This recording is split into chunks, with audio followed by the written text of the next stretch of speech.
വളരെ സന്തോഷം ഈ സമയത്ത് ഇങ്ങനെ ഒരു പ്ലാറ്റ്ഫോമിൽ ഇപ്പൊ ഇരിക്കുമ്പോൾ വളരെ സന്തോഷം.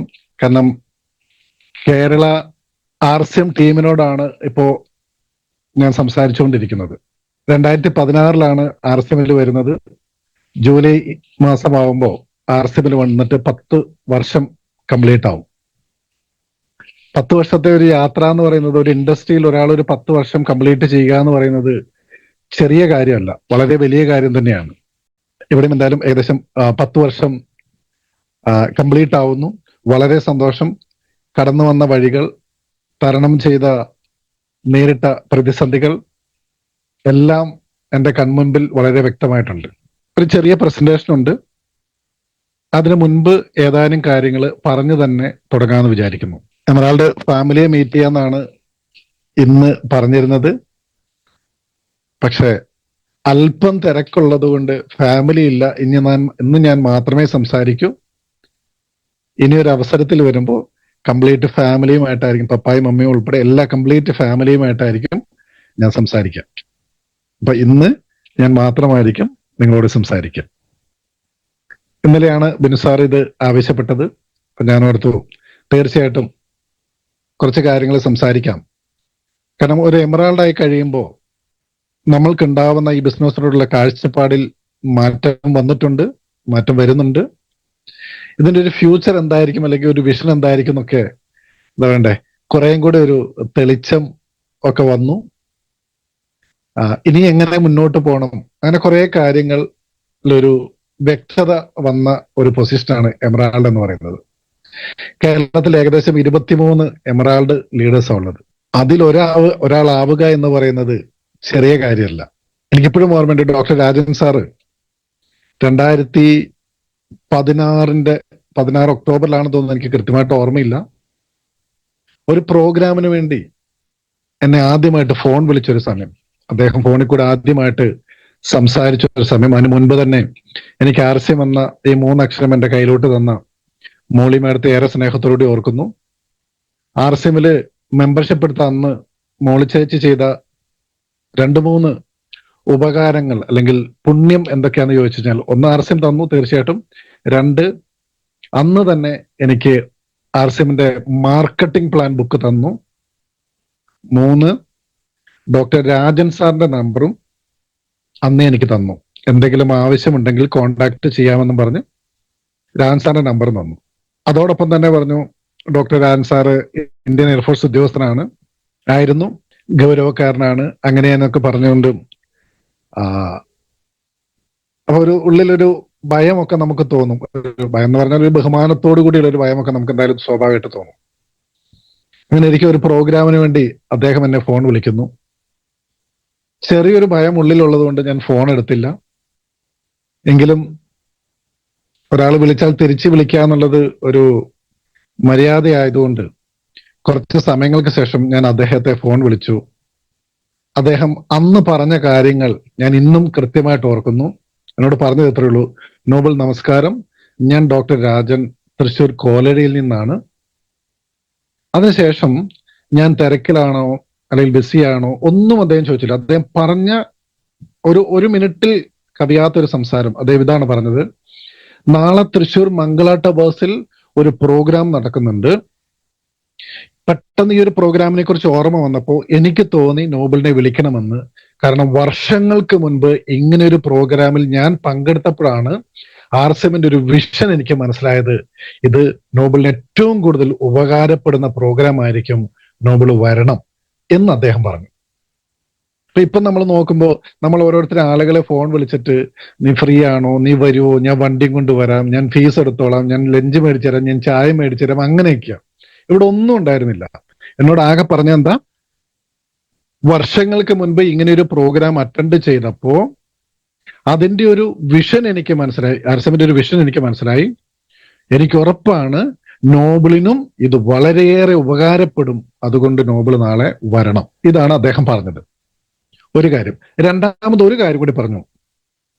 നോബിൾ കേരളത്തിൽ ഏകദേശം 100ഓളം ലീഡേഴ്സ് RCMന്റെ ഉണ്ട്. എനിക്ക് തോന്നുന്നു ആദ്യത്തെ 10 സ്ഥാനങ്ങളിൽ നോബലിന് വരാൻ സാധിക്കുമെന്ന് 10 വർഷങ്ങൾക്ക് മുൻപ് അദ്ദേഹം ഫോണിൽ കൂടെ എന്നോട് പറഞ്ഞു. ഇത് രണ്ടും എനിക്ക് വല്ലാതെ ഒന്ന് സ്ട്രൈക്ക് ചെയ്തു. പിറ്റേ ദിവസം രാവിലെ 9:15 ഞാൻ തൃശ്ശൂർ മംഗളാട്ട ബസ്സിലെത്തി. ഞാൻ ചെല്ലുമ്പോൾ രാജൻ സാറും മോട്ടി സാറും പോലും വന്നിട്ടില്ല. അതിന് മുമ്പേ ഞാൻ അവിടെ എത്തി. അതിനുശേഷമാണ് അവർ വന്നത്. ഒരുപക്ഷെ രാജൻ സാറ് പോലും ഓർത്തിട്ടുണ്ടാവില്ല ഞാൻ പ്രോഗ്രാമിന് വരുമെന്ന്. പക്ഷെ അദ്ദേഹം വിളിച്ച രീതിയും അദ്ദേഹം പറഞ്ഞ കാര്യങ്ങളും ഇന്നും എൻ്റെ മനസ്സിലുണ്ട്. വേണമെങ്കിൽ അടുത്ത 1 മിനിറ്റ് കൊണ്ട് നിങ്ങൾക്കും നിങ്ങളുടെ ടീമിലുള്ള ആളുകളെ പേഴ്സണലി വിളിക്കാം. വിളിച്ചാൽ അവർ ഈ പ്രോഗ്രാമിൽ ആരെങ്കിലും തിരക്കുകൾ മാറ്റിവെച്ച് കയറിയാൽ ഒരു പക്ഷേ ഒരു എമറാൾഡിനെ നിങ്ങൾക്ക് എങ്ങാനും കിട്ടിയാലോ. അപ്പോ വേണമെങ്കിൽ വിളിച്ചോളൂ.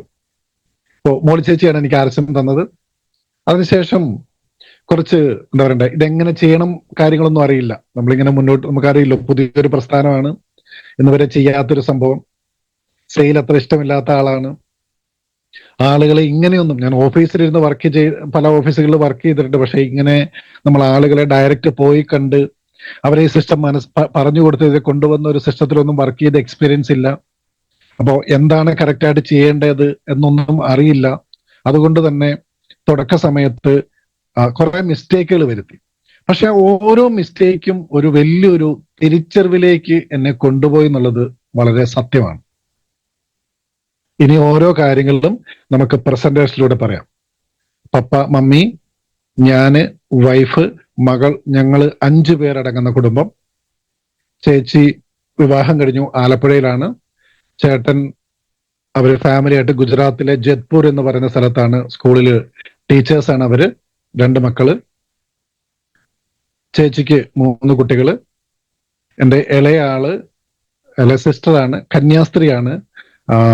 സിസ്റ്റർ ഇപ്പോൾ ജർമ്മനിയിലാണ്. ഇതാണ് ഞങ്ങളുടെ കംപ്ലീറ്റ് കുടുംബം. ഇനി പ്രസന്റേഷനിലൂടെ സംസാരിക്കാം. അപ്പൊ ഞാനൊന്ന് സ്ക്രീൻ ഷെയർ ചെയ്യുന്നു.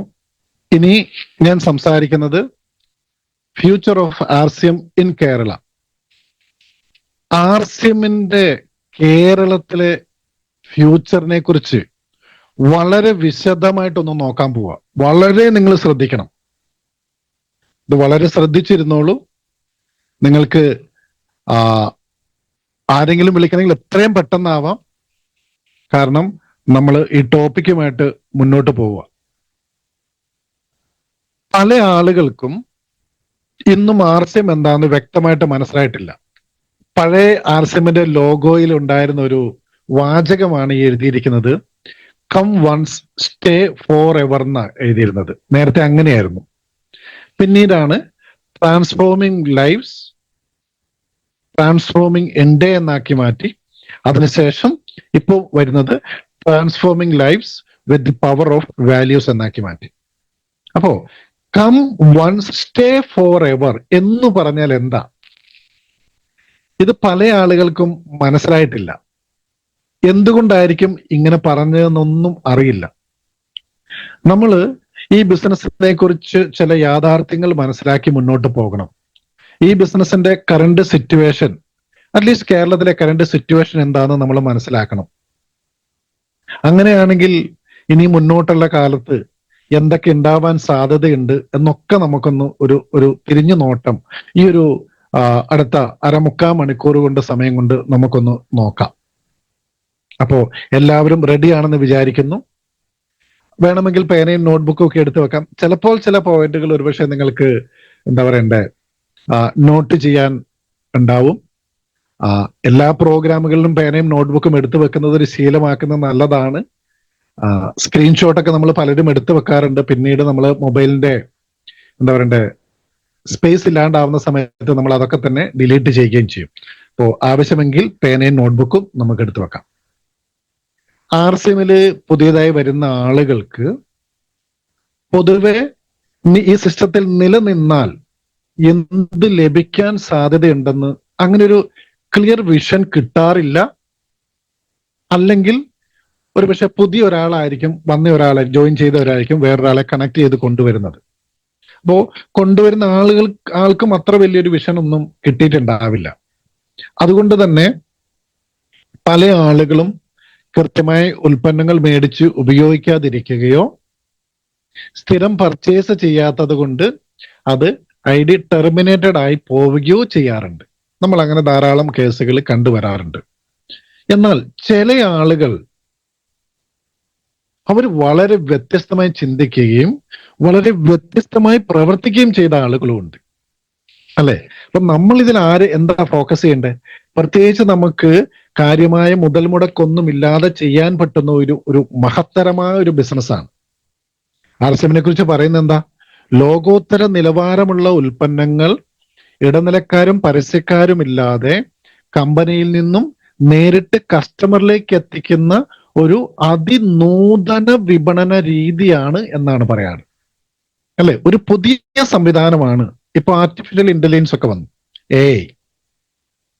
ഇപ്പൊ നമ്മളിപ്പം AI കുറിച്ച് പഠിച്ചു വരുന്നതിൽ തുടങ്ങിയിട്ടേ ഉള്ളൂ, കാര്യമായിട്ട് ഒന്നും തുടങ്ങിയിട്ടില്ല. പക്ഷെ 2029 മുതൽ AG എന്ന് പറയുന്ന, അല്ലെ AGI എന്ന് പറയുന്ന പുതിയൊരു സംവിധാനം വരാൻ പോവുക. ലോകം വളരെയേറെ പെട്ടെന്ന് മാറിക്കൊണ്ടിരിക്കുക.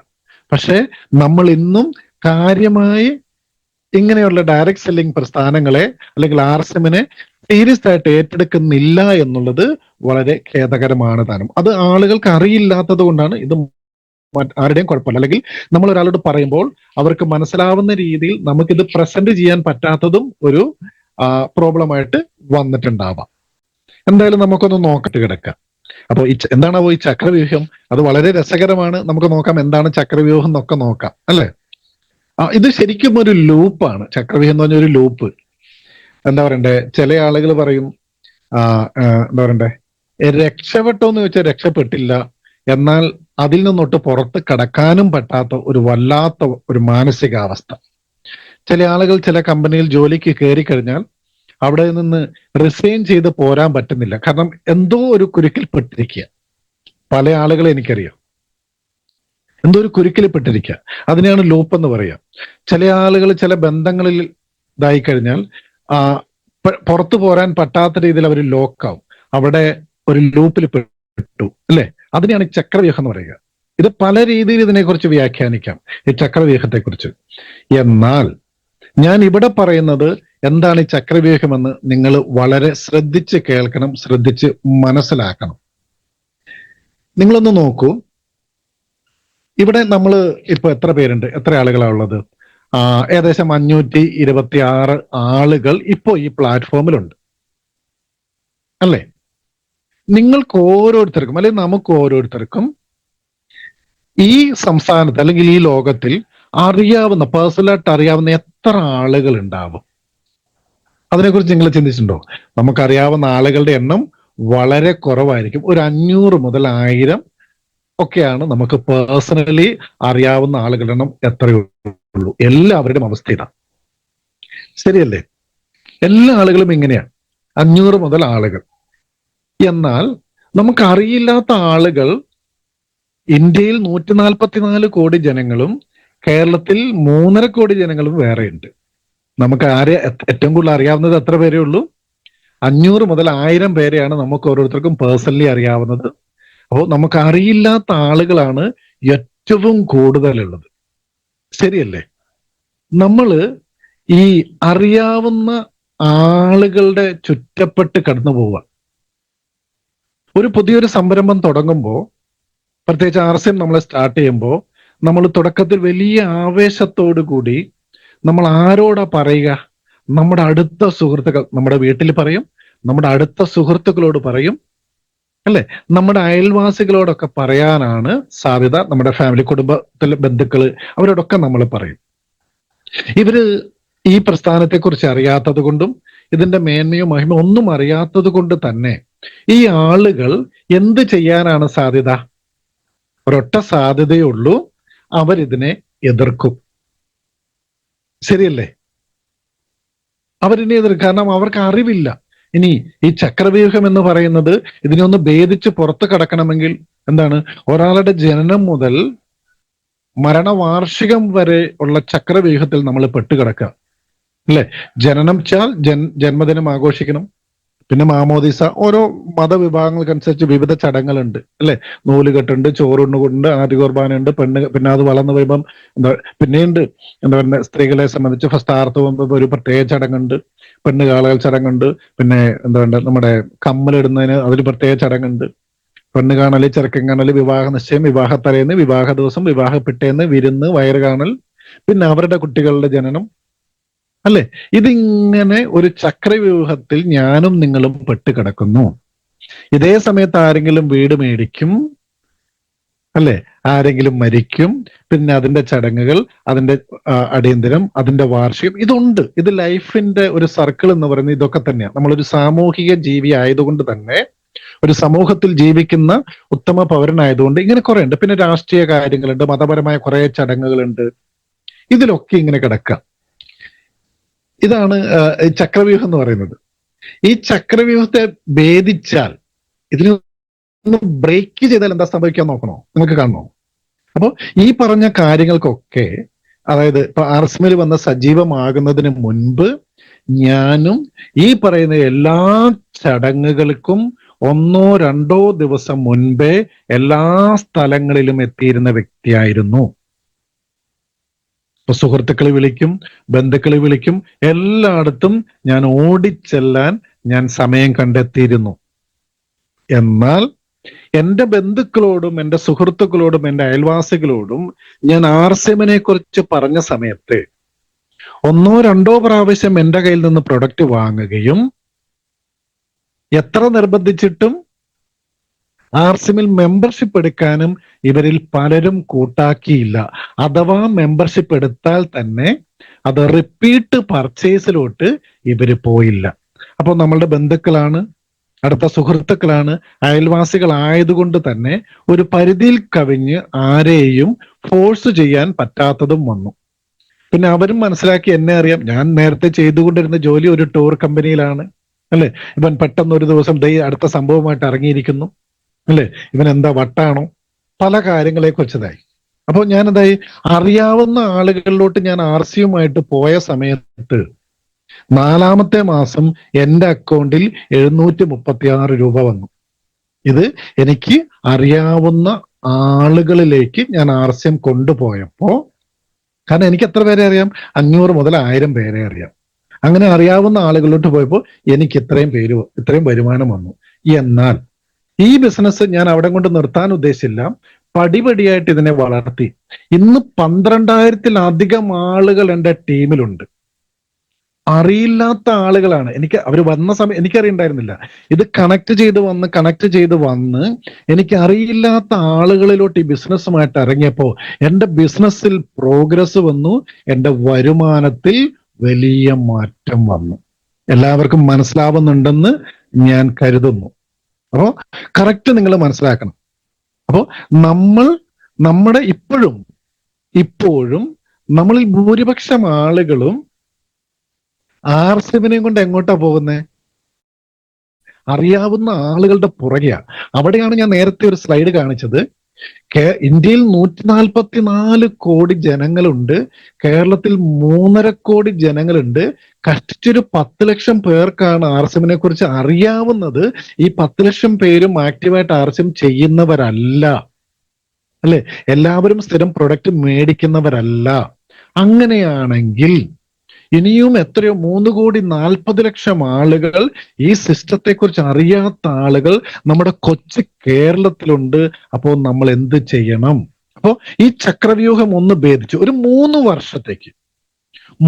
വർഷത്തേക്ക് ഞാൻ ഒന്നും വേണ്ടെന്നല്ല പറയുന്നത്, അതൊന്ന് ഓർഗനൈസ്ഡ് ചെയ്ത്, നമ്മുടെ ലൈഫ് ഒന്ന് ഓർഗനൈസ്ഡ് ചെയ്ത് പ്രിയോറിറ്റി ആർസിഎമ്മിനാക്കിയാൽ, മുൻഗണന ആർസിഎമ്മിന് കൊടുത്താൽ വലിയ വിജയം നമുക്ക് ആർസിഎമ്മിലൂടെ നേടാൻ സാധിക്കും. ഇത് നിങ്ങളൊന്ന് കൃത്യമായിട്ട് മനസ്സിലാക്കണം. ഇത് വെറുതെ പറയുന്നതല്ല. കാരണം ആർസിഎമ്മിലുള്ള ലീഡേഴ്സ് അങ്ങനെ നുണ പറയൂ? നിങ്ങളൊന്ന് ആലോചിച്ച് നോക്കി. കാരണം ഞാനിത് പറയുന്നത് ഒരുപക്ഷെ എൻ്റെ ഫാമിലിയിലുള്ള ആരെങ്കിലും ഈ മീറ്റിംഗ് കയറിയിട്ടുണ്ടാവാം, എൻ്റെ ബന്ധുക്കളുണ്ടാവാം, അല്ലെ? എന്നെ അറിയാവുന്ന എൻ്റെ സുഹൃത്തുക്കളോ എൻ്റെ ടീമിൽപ്പെട്ട ആളുകളോ എൻ്റെ അപ്ലൈൻ ലീഡേഴ്സോ ഈ മീറ്റിംഗ് കേൾക്കുന്നുണ്ടാവാം. അങ്ങനെയാണെങ്കിൽ അവർക്കൊക്കെ ഇതിനെക്കുറിച്ച് വ്യക്തമായ ധാരണ ഉണ്ട്. അപ്പൊ നമ്മൾ എന്താ ചെയ്യേണ്ടത്? അറിയാവുന്ന ആളുകളിൽ നിന്നൊന്നും മാറി അവരെ അറിയിക്കണം. ഞാൻ തുടങ്ങിയ സമയത്ത് എൻ്റെ വീട്ടിൽ ഞാൻ ഹോം മീറ്റിംഗ് ചെയ്തു. ഡോക്ടർ രാജൻ സാറ് വന്നു, ഇവിടെ ക്ലാസ് എടുത്തു, അല്ലെ? അപ്പൊ എൻ്റെ അയൽവാസികളെ കുറിച്ച് ഒക്കെ അറിഞ്ഞു. ഞാൻ എല്ലാ ബന്ധുക്കളുടെ വീട്ടിലും കയറി ഇറങ്ങി പ്രൊഡക്റ്റുമായിട്ട് മാക്സിമം ആളുകളിലോട്ട് പോയി. അപ്പം എല്ലാ ആളുകൾക്കും അറിയാം ഞാൻ ചെയ്യുന്നത് ആർസ്യമാണെന്ന് അറിയാം. പക്ഷെ അവരത് കണ്ടിന്യൂ ചെയ്യാൻ റെഡിയായില്ല. ഇനിയാണ് നമ്മൾ ഇപ്പോഴത്തെ കറണ്ട് സിനാരിയോ ആർസിഎമ്മിന്റെ കേരളത്തിലെ ഇപ്പോഴത്തെ ഒരു ഇതൊന്ന് നോക്കാൻ പോവാ. ഇപ്പോ എന്താണ് അറ്റ് പ്രസന്റ് കേരളത്തിൽ ആർസിഎം എന്താണ്? ഏകദേശം 1800 ഷോപ്പുകളാണ് കേരളത്തിൽ ആർസിഎമ്മിൻ്റെതായിട്ടുള്ളത്. ഇതിൽ ആക്റ്റീവായ ഷോപ്പുമുണ്ട്, അത്ര ആക്റ്റീവ് അല്ലാത്ത ഷോപ്പുകളും ഉണ്ട്. 1 ലക്ഷത്തിൽ താഴെ സെയിൽ നടക്കുന്ന ഷോപ്പുകളും 30 ലക്ഷത്തിൽ കൂടുതൽ സെയിൽ നടക്കുന്ന ഷോപ്പുകളും ഇതിനകത്ത് ഉൾപ്പെടും. നമ്മുടെ കേരളത്തിൽ ഏകദേശം 7 ഡിപ്പോ ആണ് പ്രവർത്തിക്കുന്നത്. അപ്പം 1800 ഷോപ്പും 7 ഡിപ്പോയും ഉള്ള ഈ സമയത്ത് കേരളത്തിൽ ഒരു സഫയർ ഉണ്ട്. നമ്മൾ മാർക്കറ്റിംഗ് പ്ലാൻ ബുക്കിന്റെ ഏറ്റവും ലാസ്റ്റത്തെ പേജ് അവിടെ കൊടുത്തിട്ടുണ്ട്. ഓരോ പൊസിഷൻ എന്താണെന്നും ആ പൊസിഷനിൽ വരുന്ന വരുമാനം എന്താണെന്നും ആ പേജിൽ വളരെ കൃത്യമായിട്ട് എഴുതിയിട്ടുണ്ട്. അതനുസരിച്ച് ഒരു സഫയറിന് കിട്ടുന്ന വരുമാനം ഏകദേശം 8 ലക്ഷം രൂപയാണ്. നമുക്കറിയാം മൂർത്തി സാറാണ് സഫയർ. 2 സ്റ്റാർ റൂബിമാരുണ്ട്. ഒന്ന് നമ്മുടെയൊക്കെ great Ruby, star Ruby Sujith Kumar sir, Kozhikode സ്വദേശി. 2 തിരുവനന്തപുരം ജില്ലയിലെ കിളിമാനൂർ സ്വദേശി നമ്മുടെ പ്രിയപ്പെട്ട ബിനു സാർ. 2 സ്റ്റാർ റൂബിമാരുണ്ട്. 4 ലക്ഷം വീതമാണ് മിനിമം അവരുടെ മന്ത്ലി ഏണിങ്സ്. 5 റൂബിമാര്, ഗോപകുമാർ സാർ ഉൾപ്പെടെ, രഞ്ജിത്ത് സാറുണ്ട്, ശ്രീജിത്ത് സാറുണ്ട്, ഹേമന്ത് സാറുണ്ട്, ഗിരീഷ് സാറുണ്ട്, കോട്ടയത്തെ ബാബു സാറുണ്ട്. 5 റൂബി അച്ചീവേഴ്സ് ഉണ്ട്. അവരുടെ വരുമാനം ഏകദേശം 2.5 ലക്ഷത്തിൽ കൂടുതലാണ് പെർ മന്ത്. ഏകദേശം 5 സ്റ്റാർ എമറാൾഡുമാര് കേരളത്തിലുണ്ട്. എന്റെ പ്രിയപ്പെട്ട ലീഡേഴ്സായ അർജുൻ സാറും ഡോക്ടർ രാജൻ സാറും, അതോടൊപ്പം നമ്മുടെ പ്രിയപ്പെട്ട സജീവ് സാർ, നമ്മുടെ നാരായണേട്ടൻ, അതോടൊപ്പം നമ്മുടെ വേണുഗോപാൽ സാറ്. അങ്ങനെ 5 സ്റ്റാർ എമറാൾഡുമാര് നമ്മുടെ കേരളത്തിലുണ്ട്. പിന്നെയോ 23 എമറാൾഡ് അച്ചീവേഴ്സ് കേരളത്തിലുണ്ട്. ഏകദേശം 40 സ്റ്റാർ പേൾ അച്ചീവേഴ്സും ഏകദേശം 60ഓളം പേൾ അച്ചീവേഴ്സും നമ്മുടെ കേരളത്തിലുണ്ട്. ഇത് ഇനി ശ്രദ്ധിക്കേണ്ട വരും, 100 കണക്കിന് റോയൽറ്റി അച്ചീവേഴ്സും സ്റ്റാർ അച്ചീവേഴ്സും വൈറ്റൽ അച്ചീവേഴ്സും ഒക്കെ ഉണ്ട്. ഞാൻ ആ കണക്കിലോട്ട് പോയിട്ടില്ല. അത് ഇഷ്ടം പോലെ ഉണ്ട്, 100 കണക്കിന്. ഓക്കെ, അപ്പൊ ഞാൻ ജസ്റ്റ് ടെക്നിക്കൽ ലെവലിലുള്ള കേരളത്തിലുള്ള പൊസിഷനാണ് ഞാനിപ്പോ ഇവിടെ കാണിച്ചത്. ഇവരുടെ മിനിമം മന്ത്ലി ഇൻകം എത്രയാണെന്ന് അറിയോ? ഇവരുടെ മിനിമം മന്ത്ലി ഇൻകം എന്ന് പറയുന്നത് 1,19,25,000. ഈ കാറ്റഗറി, ഇപ്പം മെൻഷൻ ചെയ്ത കാറ്റഗറിയുടെ മാത്രം മന്ത്ലി ഇൻകവും ഇത് ഇയർലി ഇൻകമായി നമ്മൾ ചെയ്താൽ 14,31,00,000 രൂപയാണ് ഇത്രയും ലീഡേഴ്സ് ആർസിഎം കേരളത്തിൽ നിന്ന് അവർക്ക് മാത്രമുള്ളത്. ആരാണോ പ്രവർത്തിച്ച് ആ ലെവൽ അച്ചീവ് ചെയ്തത് അവർക്ക് കിട്ടുന്ന ഒരു ആവറേജ്. ഇത് എക്സാക്ട് ഫിഗർ അല്ല. ഞാൻ ആ പൊസിഷനിൽ വന്നാൽ കിട്ടുന്ന വരുമാനവും എനിക്ക് കിട്ടിയ വരുമാനം എന്താണെന്ന് എനിക്ക് കൃത്യമായി ബോധ്യമുള്ളത് കൊണ്ടും ഞാൻ എമറാൾഡ് വരെ വന്നതാണ്. ബോധ്യമുള്ളത് കൊണ്ടുമാണ് ഞാനിത് ഇത്രയും കൃത്യമായിട്ട് ഇവിടെ കുറിച്ചത്. ഓക്കെ, അപ്പോ എന്താണ് ഇതിന്റെ ഫ്യൂച്ചർ നമുക്ക് നോക്കണം. ഇനി ഈ ലീഡേഴ്സ് ഒക്കെ എത്രയോ, ഇപ്പം മൂർത്തി സാറ് തന്നെ 19-20 വർഷത്തോളം ആർസിഎമ്മിലായി.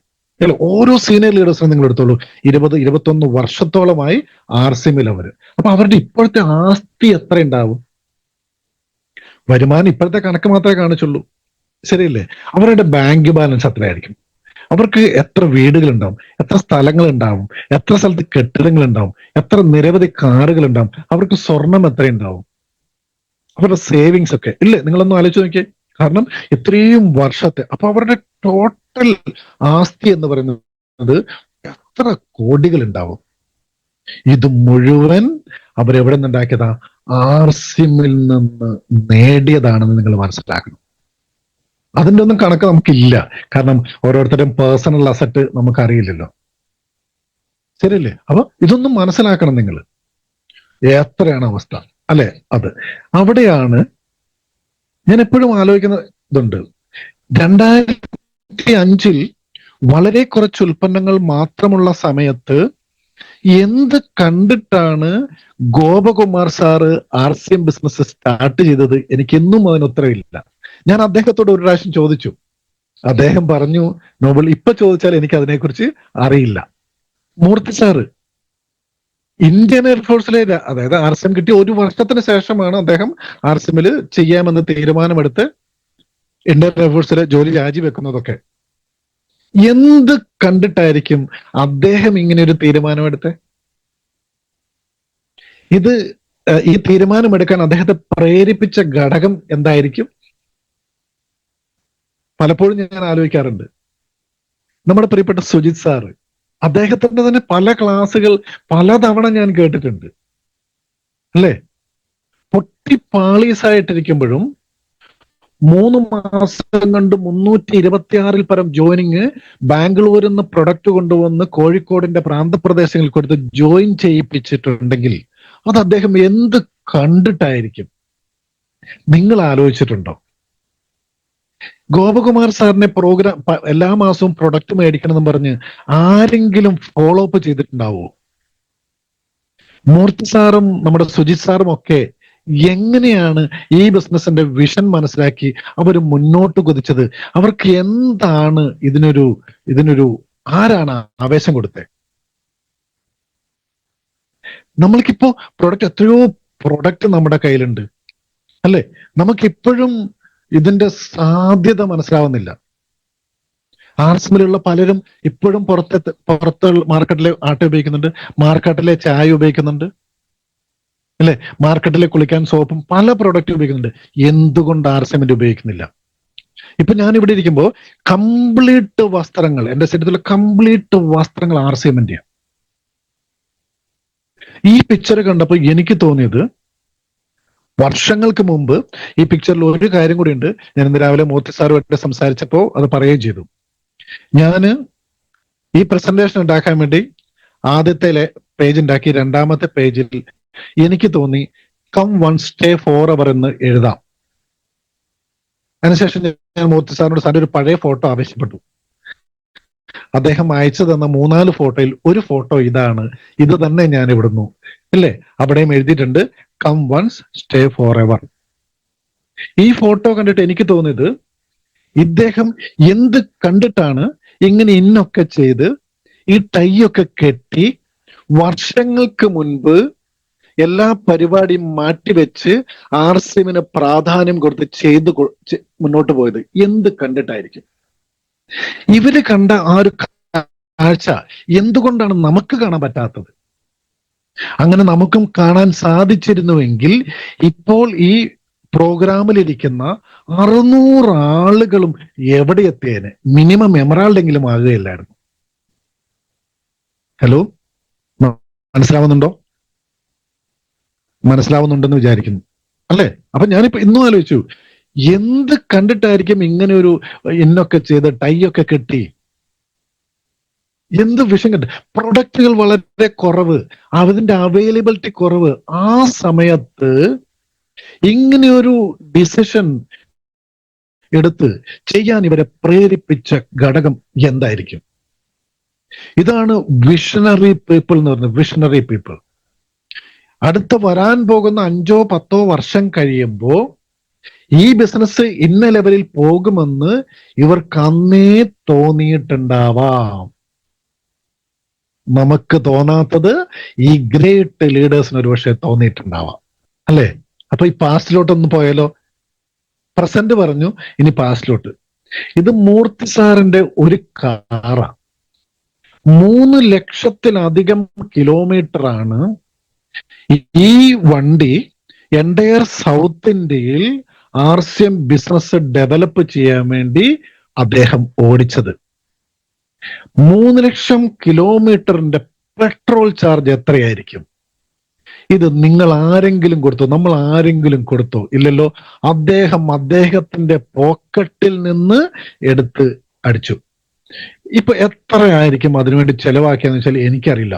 എത്രയോ ലക്ഷം, 10 ലക്ഷത്തിൽ കുറയാത്ത എമൗണ്ട് പെട്രോൾ അടിച്ച് മാത്രം അദ്ദേഹം ഈ ബിസിനസ് ഡെവലപ്പ് ചെയ്യാൻ വേണ്ടി. ഇതിനകത്തെ പ്രേരിപ്പിച്ച ഘടകം എന്താ? അവിടെയാണ് നമുക്ക് മനസ്സിലാക്കാൻ പറ്റാതെ പോകുന്നത്. എന്തുകൊണ്ട് നമ്മൾക്ക് അങ്ങനെ ഒരു ഉൾപ്രേരണ വരുന്നില്ല? ഞാൻ ഈയിടെ സുരേന്ദ്രഭട്ട് സാറിന്റെയും പല ലീഡേഴ്സിന്റെയും ഗവർണർ ഓരോ ലീഡേഴ്സിന്റെയും ക്ലാസ്സുകൾ കേൾക്കുമ്പോൾ അവരൊക്കെ ഒരു പോക്ക് പോയി കഴിഞ്ഞാൽ ആഴ്ചകൾക്കോ മാസങ്ങൾക്കോ ശേഷമാണ് തിരിച്ച് വീട്ടിൽ വരിക. നമ്മളുടെ പ്രശ്നം എന്താ? ഒന്നാമതേ വീട്ടിൽ നിന്ന് താമസിച്ചേ ഇറങ്ങും, വൈകുന്നേരം രാത്രിക്ക് മുമ്പ് വീട്ടിൽ കയറുന്ന ഒരു സ്വഭാവമുണ്ട്. അപ്പോ സക്സസ് ആവണമെങ്കിൽ കംഫർട്ട് സോൺ ബ്രേക്ക് ചെയ്യണം, വേണ്ടേ? എന്തേ നമുക്കത് പറ്റാത്തെ? ഈ കംഫർട്ട് സോൺ ഒന്ന് ബ്രേക്ക് ചെയ്ത് നമ്മൾ ഓരോരുത്തരും ഒന്ന് ചെയ്താലത്തെ അവസ്ഥ എന്താ നിങ്ങൾ ആലോചിച്ച് നോക്കൂ. ഈയിടെ ഞാന് കറുകുട്ടിയിൽ ഒരു റെസിഡൻഷ്യൽ ട്രെയിനിങ് പ്രോഗ്രാം ഉണ്ടായിരുന്നു 2 ദിവസം മുൻപ്. അപ്പൊ അവിടെ പെട്ടെന്നൊരു വന്നൊരിതാണ്. അവിടെ പണ്ട് കറുകുട്ടിയിൽ പ്രോഗ്രാമിന് വരുമ്പോ ഒറ്റ കാറാ, അത് മൂർത്തി സാറിന്റെ കാറാ, ഈ ഒരു കാറാ, നമ്മുടെ ഈ ഇന്ത്യക്ക് ആവശ്യത്തെ കാറ്. ഇന്ന് കറുകുട്ടിയിൽ ഒരു പ്രോഗ്രാം വെക്കുമ്പോ കാറുകളുടെ ആസ്തി തന്നെ 2.5-3 കോടിയാ. അവിടെ വരുന്ന ആളുകൾ ആ കാറിന്റെ ആസ്തി, കാറിന്റെ എമൗണ്ട് മാത്രം. ഗിരീഷ് സാറിന്റെ കാറുണ്ട് 29 ലക്ഷം, രാജൻ സാറിന്റെ ഒരു കാറുണ്ട് 44 ലക്ഷം, അത് തന്നെ 70 ലക്ഷത്തോളം ഉണ്ട്. അപ്പം ഓരോരുത്തരുടെ വണ്ടിയുടെ ആസ്തി ഞാൻ നോക്കും, അത് തന്നെ 2.5-3 കോടിയിലാണ്. അപ്പൊ ആളുകളുടെ ആസ്തി എന്തൊക്കെ! അപ്പൊ ആ വന്ന അവരാ എന്തോ ഒരു വിഷൻ അവർക്ക് കിട്ടി, അവരത് കണ്ടു, അവര് മുന്നേറി. ഇപ്പൊ നോക്കൂ, ഫ്യൂച്ചർ എന്താന്ന് നോക്കാം. 1800 ഷോപ്പ്. നമുക്ക് മൂർത്തി സാർ ഒരു പ്രോഗ്രാമിൽ പറഞ്ഞ് ഞാൻ ഇപ്പോഴും ഓർമ്മയുണ്ട്, കേരളത്തിൽ മിനിമം 30,000-ത്തിലധികം RCMന്റെ ഷോപ്പ് വേണം എന്നാണ് മൂർത്തി സാർ പറഞ്ഞത്. ഇപ്പൊ എനിക്ക് ഓർമ്മയുണ്ട്. 30,000 പോരാ. ഒരു ശരാശരി ഒരു ഷോപ്പിൽ മാക്സിമം 300 ആളുകളാണ് പോവാറ്. 100 ആളുകൾ പോലും പോവാത്ത ഷോപ്പുമുണ്ട്, 300-ൽ കൂടുതലൊക്കെ പോകുന്ന ഷോപ്പുകളുണ്ട്. ഞാൻ മൊത്തം 1800 ഷോപ്പിന് എടുക്കുമ്പോൾ ഒരു ആവറേജ് കണക്കാണ് ഞാൻ പറഞ്ഞത്. 30,000 ഷോപ്പ് വേണം. അപ്പൊ ഒരു ഡിപ്പോയിൽ നിന്നും, ഒരു ഷോപ്പിൽ നിന്നും 1800 ആയി, ഒരു ഡിപ്പോയിൽ നിന്നും 7 ഡിപ്പോ ആയി. ഇങ്ങനെയാണെങ്കിൽ അടുത്ത 5-10 വർഷം കഴിയുമ്പോൾ എന്താണ് സംഭവിക്കാൻ സാധ്യതയുള്ളത് ഒന്ന് നമുക്ക് നോക്കിയാലോ, അല്ലേ? ഇത് സൗരഭ് സാറാണ്, നമ്മുടെ കമ്പനിയുടെ MD. ഇദ്ദേഹം രാജഗിരിയിൽ വന്നപ്പോ പറഞ്ഞൊരു കാര്യമുണ്ട്. കഴിഞ്ഞ 25 വർഷം RCM എന്ത് നേടിയോ ആ 25 വർഷം നേടിയതിനേക്കാൾ കൂടുതൽ വളർച്ച അടുത്ത 5 വർഷം കൊണ്ടുണ്ടാവുന്ന അവർ. അപ്പൊ നിങ്ങളൊന്ന് ആലോചിച്ച് നോക്കൂ, നമുക്ക് വരാൻ പോകുന്ന നേട്ടങ്ങൾ. ആവറേജ് RCM കേരളയുടെ ഇപ്പോഴത്തെ ടേൺ ഓവർ 420 കോടിയാണ്. ശരാശരി 35 കോടിയാണ് ഒരു മാസത്തെ ടേൺ ഓവർ. ഡിപ്പോയിൽ നിന്ന് സെയിൽസ് അനുസരിച്ച് ഇത്രയുമാണ് കേരളത്തിൽ വരിക. നമുക്ക് വേണ്ടത് 30,000 ഷോപ്പാണ്, ആണല്ലോ. അങ്ങ് 30,000 ഷോപ്പ് വന്നാൽ ഇപ്പോൾ നടക്കുന്ന സെയിൽ അനുസരിച്ച് ഇയർലി ടേൺ ഓവർ ഇപ്പോഴത്തെ 420-ന് പകരം 7,000 കോടി ക്രോസ് ചെയ്യും. എത്രയോ പ്രൊഡക്റ്റുകൾ ഇനി വരാനിരിക്കുന്നു. വന്ന പല ഉൽപ്പന്നങ്ങളും നമ്മൾ വേണ്ടതുപോലെ ഉപയോഗിക്കുകയോ പ്രൊമോട്ട് ചെയ്യുകയോ ചെയ്ത് തുടങ്ങിയിട്ടുമില്ല. അപ്പോഴോ RCMലുള്ള എല്ലാ ആളുകളും RCMന്റെ വസ്ത്രങ്ങൾ മാത്രം ധരിച്ചാൽ എത്ര കോടി ടേൺ ഓവർ നടക്കും നിങ്ങളൊന്ന് ആലോചിച്ച് നോക്കി. അപ്പൊ അത് ഉപയോഗിച്ച് തുടങ്ങിയിട്ടില്ല ആളുകൾ, ശരിയല്ലേ? അപ്പൊ ഈ 7,000 കോടിയെ നമ്മൾ 12 മാസമായിട്ട് ഡിവൈഡ് ചെയ്താൽ 583 കോടി 33 ലക്ഷം വരും. ആവറേജ് PV 275 കോടി ആണെങ്കിൽ ഇവിടെ വരാൻ പോകുന്ന ഇൻകം എന്ന് പറയുന്നത്, ഇത് എക്സാക്ട് ഫിഗർ അല്ല, ഞാനൊരു ഐഡിയ തരുന്നതാണ്. ഏകദേശം 123-124 കോടിയോളം രൂപ മന്ത്ലി കേരളത്തിലുള്ള RCM ഡിസ്ട്രിബ്യൂട്ടേഴ്സിന് കമ്പനി കൊടുക്കേണ്ടി വരും ഈ ടേൺ ഓവർ നടന്നാൽ. ഒരു പ്രൊഡക്റ്റിൽ നിന്ന് 4,500-ലോളം പ്രൊഡക്റ്റിൽ കമ്പനി എത്തിയെങ്കിൽ, കേരളത്തിൽ ഒരു ഷോപ്പിൽ നിന്ന് 1,800-ൽ പരം ഷോപ്പുകളായെങ്കിൽ കമ്പനി സ്റ്റാർട്ട് ചെയ്ത് 5 വർഷങ്ങൾ 6 വർഷങ്ങൾക്ക് ശേഷമാണ് കേരളത്തിൽ ആദ്യത്തെ ഡിപ്പോ വന്നതെങ്കിൽ RSMന് കേരളത്തിൽ ഉണ്ടാവുന്ന പ്രോഗ്രസിനെ കുറിച്ച് നമ്മൾക്ക് ഏവർക്കും അറിയാവുന്നതാണ്. അങ്ങനെയാണെങ്കിൽ ഇതും ഒരു ദിവസം നടക്കും. അങ്ങനെ നടന്നാൽ ഇപ്പോഴുള്ള സഫയർ RSMൽ ഏത് പൊസിഷനിലായിരിക്കും, അദ്ദേഹത്തിന്റെ എത്രയായിരിക്കും മന്ത്ലി വരുമാനം, ആ സമയത്ത് എത്ര സഫയർമാര് കേരളത്തിലുണ്ടാവും? ഇപ്പോൾ RSMൽ എമറാൾഡായി നിൽക്കുന്ന ഞാൻ ഏത് പൊസിഷനിൽ വരുമെന്നോ, എത്ര ആയിരക്കണക്കിന് എമറാൾഡുമാർ കേരളത്തിലുണ്ടാവും, അതാണ് ഫ്യൂച്ചർ. ഇതൊന്നും നമ്മൾ മനസ്സിലാക്കണം. എന്താണ് ഈ വിഷണറി ആളുകൾ ചെയ്തത്, അതൊന്നും നമ്മള് ചെയ്താ പോരെ. നമ്മൾ അനാവശ്യമായ കാര്യങ്ങൾക്ക് പോകുന്നതിന് പകരം,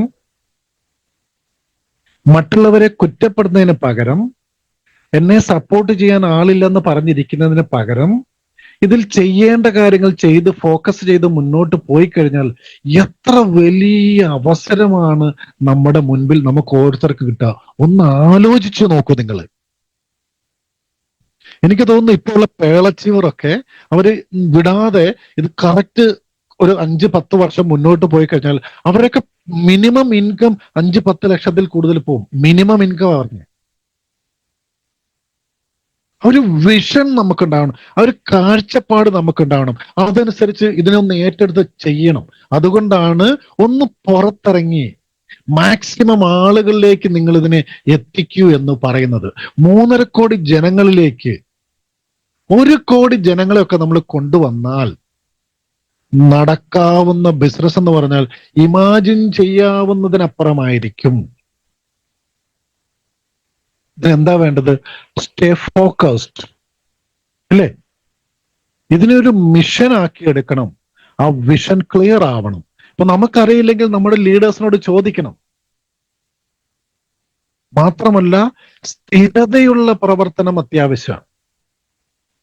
ഇപ്പൊ ഞാൻ പറഞ്ഞു, ചക്രവ്യൂഹത്തിൽ പെട്ടിരിക്കുന്ന ആളുകൾ ഒരു ജോലി കിട്ടിയാൽ അവര് കൃത്യ ടൈമിൽ നിന്ന് വീട്ടിൽ നിന്ന് ഇറങ്ങാനും കൃത്യസമയത്ത് സ്ഥാപനത്തിൽ ചെല്ലാനും, അല്ലെ, ഒരു ഫിക്സഡ് ടൈമിൽ അവിടെ വർക്ക് ചെയ്യാനും അവര് നിർബന്ധിതരാണ്.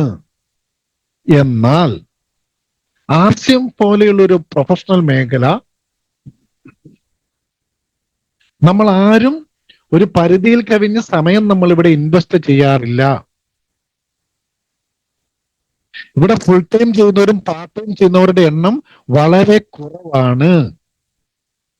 ഒരു ജോലി പോലെ, നിങ്ങൾ ചെയ്യുന്ന മറ്റൊരു ബിസിനസ് പോലെ ഇതിനെയും ഒരു ഫുൾ ടൈം ആക്കി മാറ്റിയാൽ എത്ര വലിയ വിജയമാണ് RCM നമുക്ക് നേടിത്തരിക.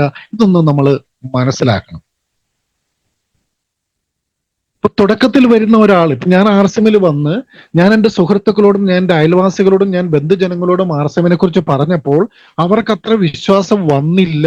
കാരണം ഞാനിത് കണ്ടിന്യൂ ചെയ്ത് പോകുമെന്ന് അവർക്കാർക്കും ഉറപ്പുണ്ടായിരുന്നില്ല. അപ്പോ ഇത് നിങ്ങൾ സ്ഥിരം ചെയ്ത് ഒരു കുറച്ച് നാൾ ഇത് ചെയ്ത് ആളുകൾക്ക് നിങ്ങളിൽ ഒരു വിശ്വാസം വരണം, ഇതിനത് സ്ഥിരം ചെയ്യും. കാരണം നമുക്ക് പ്രത്യേകിച്ച് എല്ലാവർക്കും ഷോപ്പൊന്നുമില്ല, അല്ലേ? നമുക്ക് പ്രത്യേകിച്ച് ഷോപ്പോ കാര്യങ്ങളോ ഒന്നുമില്ല. ഇവരിത് നാളെ കണ്ടിന്യൂ ചെയ്യുന്ന ഉറപ്പില്ല. അപ്പൊ അവർക്കൊരു ആ കറക്റ്റ് ട്രസ്റ്റ് ഉണ്ടാവില്ല. അത് ബിൽഡ് ചെയ്യണം. അത് ബിൽഡ് ചെയ്യാനാണ് സ്ഥിരം ചെയ്യൂ എന്ന് പറയുന്നത്, അല്ലെ?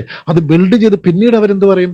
നമ്മളെ തള്ളിക്കളഞ്ഞ ആളുകൾ നീ ഇപ്പൊ രക്ഷപ്പെട്ടല്ലേ, ഇപ്പൊ എന്നോട് ധാരാളം ആളുകൾ പറയാറുണ്ട്, നമ്മള് ഞാൻ എല്ലാം ഫേസ്ബുക്കിൽ കാണുന്നുണ്ട്, നീ ഇപ്പൊ വേറെ ലെവലാണല്ലോ. ഇതേ ലെവല് ഈ പറയുന്ന ആളുകൾക്കും ആവാമായിരുന്നു. അവരോടും നമ്മൾ ഇതിനെക്കുറിച്ച് പറഞ്ഞു കൊടുത്തിരുന്നു. പക്ഷെ അവരതിനെ എന്തുകൊണ്ട് ഏറ്റെടുത്തില്ല?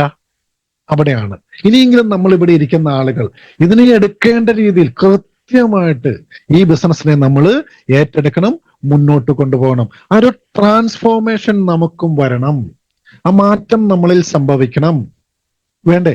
അത് സംഭവിക്കും, ഒരു സംശയവും വേണ്ട. എൻ്റെ RCMലെ എൻ്റെ യാത്രയുമായിട്ട് ഒന്നൊന്ന് ജസ്റ്റ് ചെറുതായിട്ടൊന്ന് കണക്ട് ചെയ്യാം. 2016 ജൂലൈ മാസത്തിലാണ് ഞാൻ RCMൽ വരുന്നത്.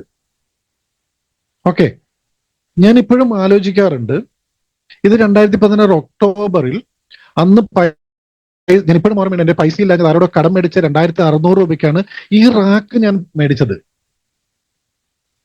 എന്നിട്ടോ സാധനങ്ങൾ 10-11,000 രൂപയുടെ സാധനങ്ങൾ മേടിച്ച് ഈ റാക്കിൽ ഇവിടെ ഇങ്ങനെ വെച്ചു. അന്ന് ഡിസ്പ്ലേ വാൾ എന്ന് പറയുന്ന ഒരു കൺസെപ്റ്റ് ഒന്നും ഇല്ല. അന്ന് മാജിക് കോർണർ അല്ലെ പ്രൊഡക്റ്റ് കോർണർ എന്നാ പറയാ. ഞാനിപ്പോഴും ആലോചിക്കുന്നുണ്ട്, എന്തായിരിക്കും എന്നെ ഈ ബിസിനസ് ഇങ്ങനെയാണ് ചെയ്യേണ്ടതെന്നും ഇങ്ങനെ ഒരു പ്രൊഡക്റ്റ് കോർണർ മാജിക് കോർണറിൽ വീട്ടിൽ വെക്കണമെന്നും ഇത് ചെയ്യാൻ പ്രേരിപ്പിച്ച ഘടകം എന്നോട് ആരും പറഞ്ഞിട്ടില്ല. കാരണം ഈ സമയത്ത് ഞാൻ ലീഡേഴ്സുമായിട്ട് വലിയ രീതിയിൽ കണക്ട് ആയിട്ടില്ല. ഇതിലൊരു വിശ്വാസം എനിക്ക് വന്നു.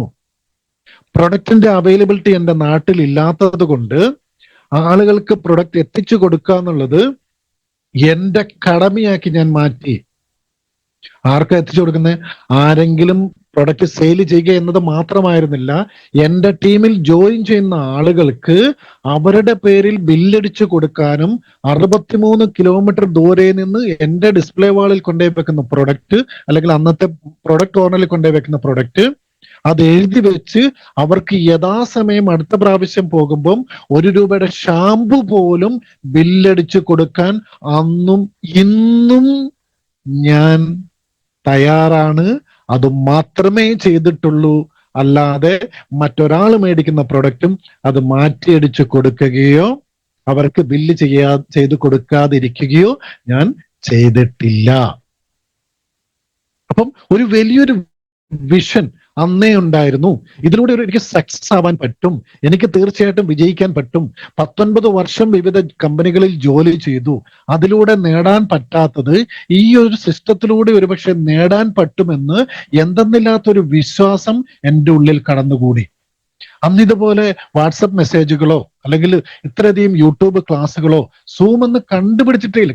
ഒരുപക്ഷെ ചൈനയിലേക്ക് ഉണ്ടായിരിക്കും, നമുക്കിവിടെ ഇല്ല. നമ്മൾ സൂം വരുന്നത് കോവിഡിന് ശേഷമല്ലേ. എന്തായിരിക്കും നമ്മളെ പ്രേരിപ്പിച്ച ഘടകം? എന്തുകൊണ്ടാണ് ഇതേപോലെ എല്ലാവരും എപ്പോഴും ചെയ്യാത്തത്? ആലോചിച്ച് നോക്കൂ. ഇത് എന്റെ വീട്ടിൽ നടത്തിയ ഹോം മീറ്റിങ്ങിന് വേണ്ടി 2016 നവംബർ മാസം ഞാൻ അച്ചടിച്ച് ഇറക്കിയ നോട്ടീസ് എന്റെ ഇവിടുത്തെ റെസിഡൻസ് അസോസിയേഷനിൽപ്പെട്ട 72 വീടുകളിൽ ഞാൻ കയറി ഇറങ്ങി കൊടുത്തു. എന്നെ ഇത് ചെയ്യാൻ അന്ന് പ്രേരിപ്പിച്ച ഘടകം എന്തായിരിക്കും? എറണാകുളത്ത് കടയില്ലാതിരുന്ന സമയത്ത് ഇതെങ്ങനെ ഞാൻ ചെയ്തു?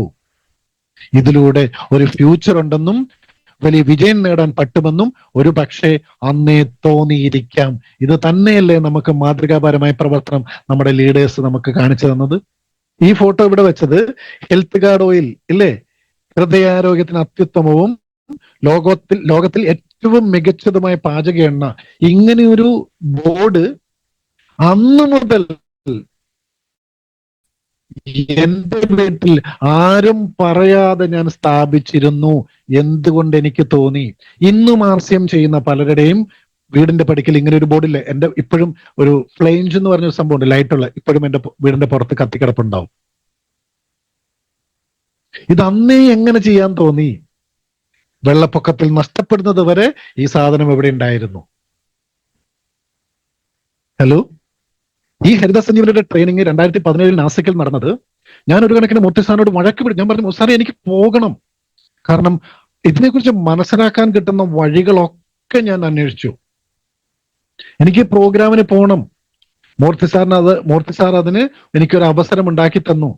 അവിടെ ഒരു ചുമല ആരോ മാർക്ക് കൊടുത്തേക്കുന്നത് എന്താണെന്നറിയോ? ഇതിൽ നമ്മുടെ പ്രിയപ്പെട്ട എമറാൾഡ് സുഭാഷ് സാറുണ്ട്, സ്റ്റാർ പേള് അജിതൻ സാറുണ്ട്, ഞാനുണ്ട്, നമ്മുടെ ഷിരോഡെ സാറുണ്ട്. എന്റെ തൊട്ടടുത്ത് നിൽക്കുന്ന ആള് ഒരു ചുമല ആരോ മാർക്കിൽ ഞാൻ കൊടുത്തിട്ടുണ്ട്. ഞാനും ഈ വിശാഖ് എന്ന് പറയുന്ന ആളും ഒരുമിച്ചാണ് മോളിച്ചേച്ചിയുടെ വീട്ടിൽ പോയത്. ഞങ്ങൾക്ക് രണ്ടുപേരുടെയും കയ്യിലേക്കാണ് മോളിച്ചേച്ചി ആർസിമിന്റെ physically refined rice bran oil ഒഴിച്ചു തന്നത്. ഞങ്ങളോട് രണ്ടുപേരോടും ഒരേ സമയത്താണ് മോളിച്ചേച്ചി ആർസിമിനെ കുറിച്ച് പറയുന്നത്. നിർഭാഗ്യവശാൽ എന്റെ സൈഡിൽ നിൽക്കുന്ന ആ വ്യക്തി ഇന്നും ആർസിമിൽ ബിഗിനർ പോലും ആയിട്ടില്ല. ഞാൻ ആർസിമിൽ എമറാൾഡായി. എന്തുകൊണ്ടായിരിക്കും? ആലോചിച്ച് നോക്കൂ. ഇത് എന്റെ ടീമിലെ ആദ്യത്തെ ഷോപ്പാ. ഈ ഫോട്ടോയിൽ ഷോപ്പ് സ്റ്റാർട്ട് ചെയ്ത ഡോക്ടർ ശ്രീലാൽ, അദ്ദേഹത്തിന്റെ വൈഫ് ആശ മേഡം, എൻ്റെ കൂട്ടുകാരൻ ബിജി, അദ്ദേഹത്തിന്റെ വൈഫ് മെർലി മേഡം. ഇന്നലെ രാത്രി 8:45 മെർലി മേഡത്തിന്റെ ക്ലാസ് ഉണ്ടായിരുന്ന മെർലി മേഡമാണ്. മറ്റേ നിൽക്കുന്ന മറ്റേ ലേഡി എനിക്ക് പേഴ്സണലി അറിയില്ല, അത് അവരുടെ ഒരു കോമൺ സുഹൃത്ത. ഒരു ഷോപ്പ് വരുമ്പോ അല്ലെ, അവിടെ എല്ലാ കാര്യങ്ങളും ചെയ്യാൻ, പ്രൊഡക്റ്റ് ഡിപ്പോയിൽ നിന്ന് കൊണ്ടുവരാനായിക്കോട്ടെ, അവിടെ അടുക്കി പെറുക്കി വെക്കാനായിക്കോട്ടെ, ഷോപ്പ് ക്ലീൻ ചെയ്യാനായിക്കോട്ടെ, ഓരോന്നിനും നമ്മൾ മുൻപന്തിയിൽ നിൽക്കാൻ നമുക്ക് എങ്ങനെ തോന്നിക്കാണും? ഇത് ഉള്ളിൽ നിന്ന് വന്നെങ്കിലല്ലേ തോന്നൂ. ആലോചിച്ച് നോക്കൂ. ഓരോ പ്രാവശ്യവും വട്സാറ് കേരളത്തിൽ വരുമ്പോൾ ഞാൻ പോയിട്ട് ഫോട്ടോ എടുക്കും. ഇതൊന്നും അന്നിട്ടേക്കുന്ന ഒന്നും RSMന്റെ ഷർട്ടൊന്നും അല്ല. അഖിലാമേഡം ഉണ്ട്, മൂർത്തി സാറുണ്ട്, സുജി സാറൊക്കെ ഇരിക്കുന്നതാണ്. അന്ന് ഇവരുടെ പൊസിഷന്റെ വലിപ്പമൊന്നും എനിക്ക് സത്യം പറഞ്ഞാൽ അറിയില്ല. ഇത് 2018 വെള്ളപ്പൊക്കത്തെ സമയത്ത് എന്റെ വീട്ടിനകത്തുള്ള ഒരു അവസ്ഥയായത്. 5-ാമത്തെ ദിവസം വെള്ളം ഇറങ്ങി, 6-ാമത്തെയോ 7-ാമത്തെ ദിവസം വന്ന് നോക്കുമ്പോഴുള്ള അവസ്ഥയാ. ഒരു ചുമല ആരോയിൽ ഇട്ടേക്കുന്നത് ന്യൂട്രി ചാർജ് കിഡ്സ് വെള്ളത്തിൽ കിടക്കുന്നതിന്റെ ഒരിതാ. അടുത്ത പേജ് ഞാൻ മഞ്ഞ ആരോയിൽ ഇട്ടേക്കുന്നൊക്കെ ന്യൂട്രി ചാർജ് RSMന്റെ വിവിധ പ്രൊഡക്റ്റുകൾ ഇങ്ങനെ വെള്ളത്തിൽ കൂടെ ഒഴുകി നടന്ന് ഇങ്ങനെ കിടക്കുന്ന ഇതാണ്. ഇത് മാത്രമല്ല, കുറെ വേറെയും ഉണ്ടായിരുന്നു. എല്ലാ ഫോട്ടോസും ഞാനില്ല, ജസ്റ്റ് 2-3 ഫോട്ടോ ഞാനൊന്ന് കാണിച്ചെന്നേ ഉള്ളൂ.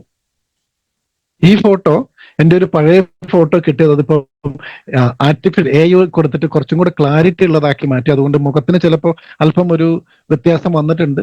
പക്ഷെ എൻ്റെ വീട്ടിൽ നിന്ന് നഷ്ടപ്പെട്ട ഇതാണ്, തുണികളും ബെഡും അതൊക്കെയാണ് ഈ ഫോട്ടോയിൽ നിങ്ങൾ കാണുന്നത്. നമ്മുടെ ജീവിതത്തിൽ പ്രതിസന്ധി വരുമ്പോ നമ്മൾ ഒറ്റപ്പെട്ട് തോന്നുന്ന ഒരു നിമിഷമുണ്ട്. നമ്മളെ സഹായിക്കാൻ ആരുമില്ലല്ലോ, ഞാൻ ഇനി എന്ത് ചെയ്യും, എൻ്റെ ലൈഫ് എങ്ങനെ മുന്നോട്ട് കൊണ്ടുപോകും എന്ന് വിഷമിച്ചു വേദനിച്ച് നിൽക്കുന്ന ആ ഒരു സമയത്ത് നമ്മൾ എന്ത് ചെയ്യണമെന്നറിയോ? When you focus on problem, you lose your goal. When you focus on goal, you lose your problem. ഇത് 2018 18-ാമത്തെ ആനിവേഴ്സറിക്ക് ഡൽഹിയിലുള്ള ത്യാഗരാജ് ഓഡിറ്റോറിയത്തിൽ ഞാൻ പങ്കെടുത്ത പ്രോഗ്രാമിൽ ഇപ്പോഴത്തെ സ്റ്റാർ സഫയർ മുകേഷ് കോട്ടാരി സാർ എടുത്ത ഒരു ക്ലാസിന്റെ ഒരു ഞാൻ ഫോട്ടോ എടുത്തതാണ്. When you focus on problem, you lose your goal. അതായത് നിങ്ങൾ പ്രോബ്ലത്തെ ഫോക്കസ് ചെയ്യുമ്പോൾ നിങ്ങളുടെ ലക്ഷ്യങ്ങളും ആഗ്രഹങ്ങളും സ്വപ്നങ്ങളും നിങ്ങൾ മറക്കും, നിങ്ങൾക്കൊന്നും ചെയ്യാൻ പറ്റാണ്ട് വരും. ആയതിനാൽ നിങ്ങൾ എന്ത് ചെയ്യണം? നിങ്ങൾ പ്രോബ്ലത്തെ അല്ല ഫോക്കസ് ചെയ്യേണ്ടത്, you focus on your goal. ഇതന്ന് ഞാൻ പഠിച്ചതാ. ഇതെന്താ എഴുതിയിരിക്കുന്നത്? If an egg is broken by an outside force. ഒരു മുട്ട നമ്മൾ പുറത്തുനിന്ന് പൊട്ടിച്ചാൽ അതിന്റെ ജീവൻ അവിടെ കൊണ്ട് തീരും. If broken by an inside force, അവിടുന്നാണ് ലൈഫ് ബിഗൻസ്. ഒരു ജീവിതം അവിടെ തുടങ്ങുന്നത് അല്ലേ? അപ്പോ ഒരു പ്രശ്നം വരുമ്പോ അതിനെ തരണം ചെയ്യണമെന്നും അതിനെ നേരിടണമെന്നും ഉറച്ചു വിശ്വസിച്ചാൽ, നമ്മുടെ ഉള്ളിൽ നിന്ന് വരുന്ന ഒരു ഫോഴ്സ് ഉണ്ടല്ലോ, അതിനെ ആർക്കും തടുക്കാൻ പറ്റില്ല. ആരൊക്കെ തടുക്കണമെന്ന് വിചാരിച്ചാലും നമ്മൾ വിജയിച്ചിരിക്കും. അപ്പൊ നമ്മൾ എന്താ ചെയ്യണ്ടേ? എന്താണ് ഗോപകുമാർ സാറിന് കിട്ടിയൊരു ഫോഴ്സ്?